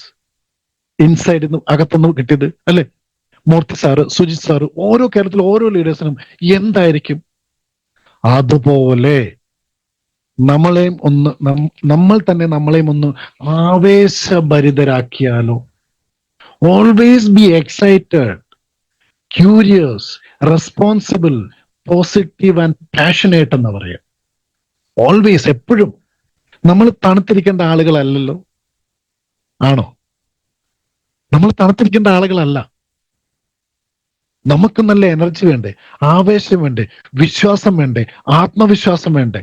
ഇത് നമുക്കുണ്ടെങ്കിൽ ഒരു ശക്തിക്കും നമ്മളെ തോൽപ്പിക്കാൻ പറ്റില്ല. ഈ ഫോട്ടോയിൽ നിൽക്കുന്ന ഞാനല്ല, പക്ഷെ എത്രയോ അമ്പലങ്ങളിലും പള്ളികളിലും എന്റെ തുടക്കകാലത്ത് ഇങ്ങനെ സ്റ്റോളിട്ട് ഉൽപ്പന്നങ്ങൾ നിരത്തി വെച്ച് RSM പ്രചരിപ്പിക്കാൻ വേണ്ടി ഞാൻ നിന്നിട്ടുണ്ട്, ഞാൻ പോയിട്ടുണ്ട്. ഈ ഒരു പിക്ചറിന്റെ ഒരു സൈഡിൽ ഒരു ബുക്കിലെ പടം വരച്ചിരിക്കുന്ന കാണാം. നിങ്ങൾക്ക് നിങ്ങളുടെ സ്ക്രീനിൽ ഇന്ന് വലുതാക്കി വേണമെങ്കിൽ നോക്കാം. വെള്ളപ്പൊക്കത്തിന് ശേഷം RSMൽ നിന്ന് ബ്രേക്ക് എടുത്ത് ഒരു ജോലി തേടി പോകണമെന്ന് അന്ന് സുരേന്ദ്രവർ സാർ അവിടെ ഒരു ബോർഡിൽ വരച്ചതാണ്. എന്താണ്? 90% ആളുകളും കംഫർട്ട് സോണാണ്. അതിനുശേഷം സ്ട്രെച്ച് സോണാണ്. മൂന്നാമത്തേത് പാനിക് സോണാണ്. ആ പാനിക് സോൺ കടന്നു കിട്ടിക്കഴിഞ്ഞാൽ സക്സസ് അൺലിമിറ്റഡ് ആണെന്ന് അന്ന് അദ്ദേഹം പറഞ്ഞപ്പോ ഞാൻ എഴുതി വെച്ചതാ. അതിനകത്ത് അദ്ദേഹം പറഞ്ഞിട്ടുണ്ട്, മൂന്നാമത്തെ panic zone most difficult zone. ഞാൻ എന്റെ ബുക്കിൽ എഴുതി വെച്ചതിന്റെ പിക്ചറാണ്. ഇതാണ് എന്നെ ജീവിതത്തിൽ മാറ്റിമറിച്ച മറ്റൊരു പ്രോഗ്രാം. ഇതിനുശേഷം ഞാൻ ആർസ്യം അല്ലാണ്ട് മറ്റൊന്നും ചെയ്തിട്ടില്ല. എന്റെ ലീഡർ, നമ്മുടെ പ്രിയപ്പെട്ട സഫയർ, എന്റെ കൂടെ ഗുജറാത്തിലെ ജയ്പൂർ എന്ന് പറയുന്ന സ്ഥലത്ത് വന്നു. എന്റെ ടീമിൽപ്പെട്ട 3-4 ആളുകളെ അന്ന് അദ്ദേഹം റൂബി അച്ചീവറാ മൂർത്തി സാറ് ആ സമയത്ത് വന്ന കാര്യം പറയുന്നത്. ഇത് ഗുജറാത്തിൽ അദ്ദേഹത്തിന് കൊടുത്ത സ്വീകരണം. അധികം ആളുകളൊന്നും ഉണ്ടായിരുന്നു. എന്റെ ടീമിൽ നിന്ന് 3-4 ആളുകൾ മാത്രമേ ഉണ്ടായിരുന്നുള്ളൂ. പക്ഷെ മൂർത്തി സാർ വരുന്നു പറഞ്ഞ് അവിടെ മറ്റു പലരും, ഒരു ഡോക്ടർ അടക്കം മറ്റു പലരും അവിടെ വന്നിരുന്നു. ഇപ്പോൾ നമ്മൾ കംഫർട്ട് സോണില്ല അല്ലെ? പലരും ഇതൊന്ന് ബ്രേക്ക് ചെയ്ത് വീണ്ടും ഒരു കംഫർട്ട് സോണിലോട്ട് പോയി. ഒരേ ആളുകൾ അല്ലെ, ഒരു സ്ഥലത്ത് മാത്രം മീറ്റിംഗ്. ഇവിടെ നിന്ന് നിങ്ങൾ ഇനിയൊന്ന് ബ്രേക്ക് ചെയ്യണം. നിങ്ങളൊന്ന് പുറത്ത് കിടക്കണം, ഒന്ന് മാറി ചിന്തിക്കണം, ഒരു മാറ്റം കൊണ്ടുവരണം, കൂടുതൽ സ്ഥലങ്ങളിലോട്ട് പോകണം. നിങ്ങളുടെ ഏരിയ വിട്ട് നിങ്ങൾ ബിസിനസ് ഡെവലപ്പ് ചെയ്യണം. അപ്പോൾ നിങ്ങൾക്ക് സക്സസ് വരും, നിങ്ങൾക്ക് വലിയ സക്സസ് വരും. ബിഗിനർ കോ സ്റ്റാർട്ടർ ലാവോ, ബിസിനസ് കോ ബഡാത്തേ ജാവോ എന്നാ പറയാ. അതായത് ആർസിമിൽ വരുന്ന ഒരാളെ ആദ്യം ബിഗിനർ ആക്കുക. അങ്ങനെ ബിഗിനർ ആയാൽ ആ വ്യക്തിയെ സ്റ്റാർട്ടർ അടുത്ത ലെവലിലോട്ട് കൊണ്ടുവരിക. അപ്പൊ സ്റ്റാർട്ടർ എന്ത് ചെയ്യണം? സ്റ്റാർട്ടറെ ഓപ്പണർ ആക്കണം, ഓപ്പണറിനെ ഈഗിളും, ഈഗിളിനെ റണ്ണറും, റണ്ണറിനെ വിന്നറും, വിന്നറിനെ സ്റ്റാറും ആക്കി അങ്ങനെ ഓരോ ലെവലുകൾ അച്ചീവ് ചെയ്തും ചെയ്യിപ്പിച്ചും നമ്മൾ ഇത് കൊണ്ടുവരണം, മുന്നേറണം. ഒരു സെയിൽസിന്റെ ഒരു കാര്യം പറയാം. സെയിൽസ് വരുമാനം കൂടുതൽ ആവശ്യമുള്ളവർക്ക് ഇന്റിമേറ്റ് വാഷ്. ഈ കഴിഞ്ഞ ഏപ്രിൽ മാസം ബിൽവാര ചെന്നപ്പോ പ്രിയങ്ക മാഡം ഏറ്റവും കൂടുതൽ നമ്മളോട് ആവശ്യപ്പെട്ടതാണ് ഇന്റിമേറ്റ് വാഷ് നിങ്ങൾ ഫോക്കസ് ചെയ്യണം. ഇന്റിമേറ്റ് വാഷ് MRP 219 രൂപ. DP നമുക്ക് RCMൽ ഐഡിയ ഉള്ള വ്യക്തികൾക്ക് കിട്ടുന്നത് 129 രൂപയ്ക്ക്. ഒരെണ്ണം വിറ്റാൽ 90 രൂപ കിട്ടും. ഇതിന്റെ സെയിൽസിന്റെ ഒരു ഇത് നോക്കിക്കോ. ഇതൊരാൾ ചെയ്താൽ ഓക്കെ, ഇതല്ലെങ്കിൽ ഒരു ടീം വൈസ് ചെയ്താൽ പോലും ഒരെണ്ണം വിറ്റാൽ 90, 10 വിറ്റാൽ 900 രൂപയും, 100 വിറ്റാൽ 9000 രൂപയും, 1000 എണ്ണം വിറ്റാൽ 90,000 രൂപയും, 10,000 വിറ്റാൽ 9 ലക്ഷം രൂപയും, 1 ലക്ഷം ഇന്റിമേറ്റ് വാഷ് വിട്ടാൽ 90 ലക്ഷം രൂപയും, 10 ലക്ഷം ഇന്റിമേറ്റ് വാഷ് വിട്ടാൽ 9 കോടി രൂപയും ക്യാഷ് ആയിട്ട് നമുക്ക് കയ്യിൽ കിട്ടും. ഒരാൾക്ക് തന്നെ ചെയ്യാൻ പറ്റിയെന്ന് വരില്ല, ചെയ്താൽ നല്ലത്. ഇത് ടീമായിട്ട് ചെയ്താൽ പോലും ഇത്രയ്ക്കും വലിയൊരു അവസരം ആർസിമിലുണ്ട്. ഇനി അതിന്റെ PV കൂടെ നോക്കാം. ഒരെണ്ണത്തിന് 77 PV ഉണ്ട്, ഒരെണ്ണത്തിന് 77 PV ഉണ്ട്. നിങ്ങൾ നോക്കൂ, ഒരു PV ചെയ്യുന്നയാൾക്ക് മിനിമം ₹1.54 മാക്സിമം 16.94 കിട്ടും. അതായത് 2% മുതൽ അപ് ടു 22% വരെ അല്ലെ? അപ്പം ആ എമൗണ്ട് എഴുതിയിരിക്കുന്നത് നിങ്ങൾ നോക്കൂ. 10,000 ഇന്റിമേറ്റ് വാഷ് കൊടുത്താൽ കമ്മീഷനായി 1,69,400 കിട്ടും. 1 ലക്ഷം കൊടുത്താൽ 16,94,000 കിട്ടും. 10 ലക്ഷം കൊടുത്താൽ 1,69,40,000 കിട്ടും. ഒരാൾക്കൊരു പക്ഷെ ചെയ്യാൻ പറ്റിയെന്ന് വരില്ല, പക്ഷെ ടീമായിട്ട് വേണമെന്ന് വിചാരിച്ചാൽ ചിലപ്പോൾ ഇത് നടക്കും. മറ്റൊന്നാണ് ഒവീറ പെയിന്റ്. നമ്മൾ അധികം ആളുകളും ഫോക്കസ് ചെയ്യാത്ത ഒരു ഉൽപ്പന്നം. ചെയ്താലോ? നമ്മുടെ കൂടെ ഒരു വ്യക്തികൾ ഇല്ലെങ്കിൽ പോലും ഒവീറ പെയിന്റ് 5000 PV ചെയ്താൽ 1,250 രൂപ. അതിന്റെ 25%. 10,000 ചെയ്താൽ 2,500, 25,000 ചെയ്താൽ 6,250, 50,000 ചെയ്താൽ 12,500 അല്ലെ? 1 ലക്ഷം ചെയ്താൽ 25,000, 5 ലക്ഷം ചെയ്താൽ 1,4 ലക്ഷം, 10 ലക്ഷം PV ചെയ്താൽ 2.5 ലക്ഷം. ഇവിടുത്തെ കോൺട്രാക്ടർമാരെ ഒക്കെ നിങ്ങൾക്കൊന്ന് കണ്ടുകൂടെ? ഇത് MRP DP വ്യത്യാസം ഞാൻ പറഞ്ഞിട്ടില്ല. ജസ്റ്റ് PVയിലൂടെ വരുന്ന അവർക്ക് വരുന്ന അക്കൗണ്ടിൽ വരുന്ന കമ്മീഷനെ കുറിച്ച് മാത്രമാണ് ഞാൻ പറഞ്ഞിരിക്കുന്നത്. ഒരാള് പോലും നമ്മുടെ ടീമിൽ ഇല്ലെങ്കിലത്തെ പറഞ്ഞ കമ്മീഷനാണ് പറഞ്ഞത്. ആളുകൾ ടീമിൽ ഉണ്ടാവുകയും നമ്മൾക്ക് പൊസിഷൻ വരികയും ചെയ്താൽ കിട്ടുന്ന വരുമാനം വേറെയാണ്. അതൊന്നും ഇല്ലാതെയുള്ള കാര്യം ഞാൻ പറഞ്ഞത്. ഞാൻ ഇങ്ങനെ പോയാൽ മതിയോ? പോരല്ലോ. എനിക്കും ലൈഫ് എൻജോയ് ചെയ്യണ്ടേ, ആഘോഷിക്കണ്ടേ, മറ്റുള്ള മുമ്പിൽ തലയുയർത്തി നിൽക്കണ്ടേ? ഞാൻ എന്നെ കുറിച്ചല്ല, ഞാൻ നിങ്ങളെ കുറിച്ചാണ് ചോദിക്കുന്നത്. വേണ്ടേ? RCM വലിയൊരു അവസരം നമ്മൾ വിട്ടുകളയരുത്. നമ്മുടെ ഗ്രേറ്റ് ലീഡേഴ്സ് ഞാൻ കാണിച്ചു, ഗോകുമാർ സാറിനെയും സുജിത് സാറിനെയും മൂർത്തി സാറിനെയും ഓരോ ലീഡേഴ്സിനെയും കാണിച്ചു. എന്റെ പ്രിയപ്പെട്ട ലീഡറാണ് ബിനു സാറും രാജൻ സാറും പ്രിയ മേഡം ഒക്കെ അർജുൻ സാറും ഒക്കെ. ഇങ്ങനെ നമുക്ക് ഓരോരുത്തർക്കും ലീഡേഴ്സ് ഉണ്ടാവും. ഒന്ന് അവരുടെ കൈ പിടിച്ച് ഒന്ന് മുന്നേറാൻ സാധിച്ചാലോ. ഒരു സ്ട്രോങ് ഡിസിഷൻ. നിങ്ങളെ ചേഞ്ച് ചെയ്യാൻ നിങ്ങൾക്ക് മാത്രമല്ലേ പറ്റുള്ളൂ, വേറെ ആർക്കെങ്കിലും പറ്റുമോ? So take A decision, strong decision. ഇന്നലെ രാത്രി ഞങ്ങൾ ഫാമിലി ആയിട്ട് ഡിന്നർ കഴിക്കാൻ പോയപ്പോഴത്തെ ഫോട്ടോ, ഇന്നലെ രാത്രിയിലെ ഫോട്ടോ. ഒന്ന് ലൈഫ് ഒന്ന് മാറി മറിഞ്ഞു, ഒന്ന് എൻജോയ് ചെയ്യൂ. നമ്മളെ കളിയാക്കിയ ആളുകൾ, കുറ്റപ്പെടുത്തിയ ആളുകൾ, മാറ്റി നിർത്തിയ ആളുകൾ, നമുക്ക് എങ്ങനെ പ്രതികാരം ചെയ്യാൻ പറ്റുക? വിജയിച്ച് മാത്രം. വേറെ എന്തെങ്കിലും വഴിയുണ്ടോ? ഇല്ലല്ലോ. നമുക്കും വിജയിച്ചൂടെ? വലിയ അവസരമല്ലേ ആർസിമിലുള്ളത്, അല്ലെ? ഒരിക്കൽ കൂടി ഞാൻ പറയുന്നു, നമ്മുടെ അടുത്ത സുഹൃത്തുക്കളും ബന്ധുക്കളും അയൽവാസികളടുത്തും പോയാൽ കിട്ടുന്ന വരുമാനം ചെറുതും, അറിയില്ലാത്ത ആളുകളിലോട്ട് പോയി കഴിഞ്ഞാൽ കിട്ടുന്ന വരുമാനവും വളരെ വലുതായിരിക്കും. ഇങ്ങനെയാണെങ്കിൽ അടുത്ത 5 വർഷം കഴിയുമ്പോൾ എന്റെ വരുമാനം എത്രയായിരിക്കും? ഇതാണ് ഫ്യൂച്ചർ, ഇതാണ് വിഷൻ. വേണമെങ്കിൽ ആർസിം നിങ്ങൾക്കും സീരിയസ് ആയിട്ട് ചെയ്യാം. പ്രതീക്ഷ കൈവിടരുത്. വരാൻ പോകുന്ന വിജയം മുന്നിൽ കണ്ട് സ്ഥിരതയോട് പ്രവർത്തിക്കുക. അതുകൊണ്ടാണ് പറയുന്നത്, come once and stay forever. Come once and stay forever. നിങ്ങൾ തീരുമാനിക്കൂ നിങ്ങളുടെ ലൈഫ് എങ്ങനെ വേണം, എന്താ വേണ്ടേ. ഇനി മറ്റുള്ളവരുടെ മുൻപിൽ തല കുനിച്ച് നമ്മൾ നിൽക്കണോ, അതെയോ അഭിമാനത്തോടു കൂടി തലയുയർത്തിപ്പിടിച്ച് നിൽക്കാൻ ഈ അവസരത്തെ മുറുകെ പിടിക്കണോ? മഹാന്മാരായ ലീഡേഴ്സ് കാണിച്ചു തന്ന വഴികൾ നമ്മുടെ മുൻപിലുണ്ട്. അതൊന്ന് ഏറ്റെടുത്ത് അതൊന്ന് ചെയ്താൽ പോരെ. നമ്മൾ ഇതിനെ ഡിഫിക്കൽട്ടാക്കി മാറ്റരുത്, ഏറ്റവും സിമ്പിൾ ആക്കി മാറ്റുക. അതിനാണ് ലീഡേഴ്സ് മാതൃക തരുന്നത്, അതിനാണ് അവർ കാര്യങ്ങൾ പറഞ്ഞു തരുന്നത്. അവർ കടന്നു പോയ വഴികൾ, അല്ലെ, അവർക്ക് വന്ന മിസ്റ്റേക്കുകൾ, അത് തിരുത്തി അവർ ഓരോ കാര്യങ്ങൾ പറയുമ്പോൾ നമ്മൾ അത് ചെയ്താൽ പോരെ. ചെറിയ കാര്യങ്ങൾ പറഞ്ഞ് അങ്ങോട്ടും ഇങ്ങോട്ടും നമ്മൾ കുറ്റപ്പെടുത്തുക ഒന്നും വേണ്ട.